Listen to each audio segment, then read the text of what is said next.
অবশেষে কারামুক্ত হয়েছেন মাওলানা মামুনুল হক। কদিন ধরেই হেফাজত ইসলামের প্রভাবশালী এই নেতার মুক্তির গুঞ্জন চলছিল।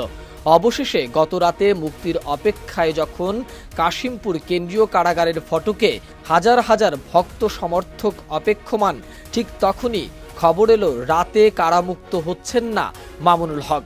৩৭টি মামলার সবকটাতেই জামিন হওয়ার পরেও কেন মামুনুল হক মুক্ত হচ্ছেন না, সেই প্রশ্ন ছিল সবার চোখে মুখে। অবশেষে আজ শুক্রবার তিনি কারামুক্ত হলেন।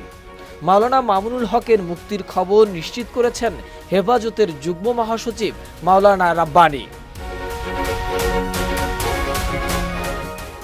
এর আগে বৃহস্পতিবার রাতে গাজীপুরের কাশিমপুর হাই সিকিউরিটি কেন্দ্রীয় কারাগার থেকে হেফাজত ইসলামের সাবেক কেন্দ্রীয় যুগ্ম মহাসচিব মাওলানা মামুনুল হকের জামিনে মুক্তি পাওয়ার খবরে কারা ফটকে ভিড় করেন তার সমর্থক ও হেফাজতে ইসলামের কর্মী সমর্থকরা।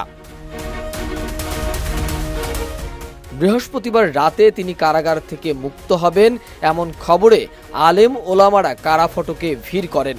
সন্ধ্যার পর থেকেই কাশিমপুর কেন্দ্রীয় কারাগারের সামনে তারা ভিড় করতে শুরু করেন। অনেক সময় পেরিয়ে গেলেও মাওলানা মামুনুল হক মুক্তি পাচ্ছিলেন না।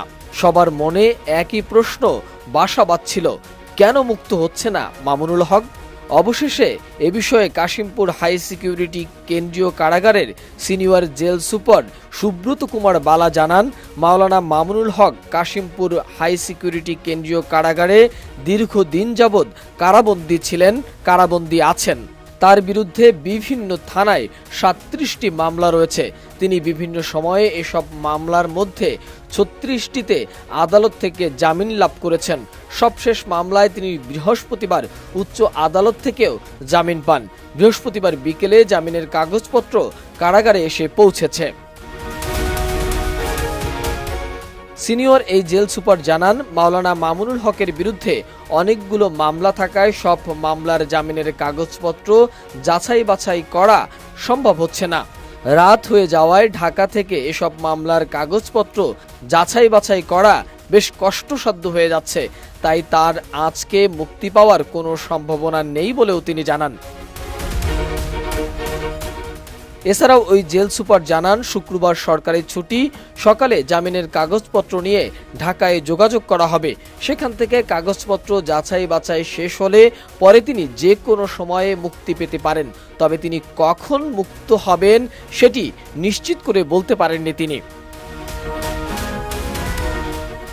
2021 সালের 3 এপ্রিল নারায়ণগঞ্জের সোনারগাঁয়ের রয়্যাল রিসোর্টে মাওলানা মামুনুল হককে অবরুদ্ধ করে রেখেছিল স্থানীয় আওয়ামী লীগ নেতাকর্মীরা। ঘটনার পর থেকে ঢাকার মোহাম্মদপুরে জামিয়া রহমানিয়া আরাবিয়া মাদ্রাসায় অবস্থান করছিলেন মামুনুল হক। 15 দিন পর 18 এপ্রিল ওই মাদ্রাসা থেকে মাওলানা মামুনুল হককে গ্রেপ্তার করে পুলিশ। পরে 30 এপ্রিল সোনারগাঁ থানায় তার বিরুদ্ধে বিয়ের প্রলোভনে ধর্ষণের অভিযোগে মামলা করেন ওই নারী। যদিও ওই নারীকে তার দ্বিতীয় স্ত্রী দাবি করে আসছিলেন শুরু থেকেই মাওলানা মামুনুল হক। এরপর ওই মাসেই দেশের বিভিন্ন স্থানে তার বিরুদ্ধে রাষ্ট্রদ্রোহ সহ অর্ধশতাধিক মামলা হয়। পরে সেসব মামলায় তাকে গ্রেপ্তার দেখায় পুলিশ। গ্রেপ্তারের পর থেকেই তিনি কারাগারেই রয়েছেন।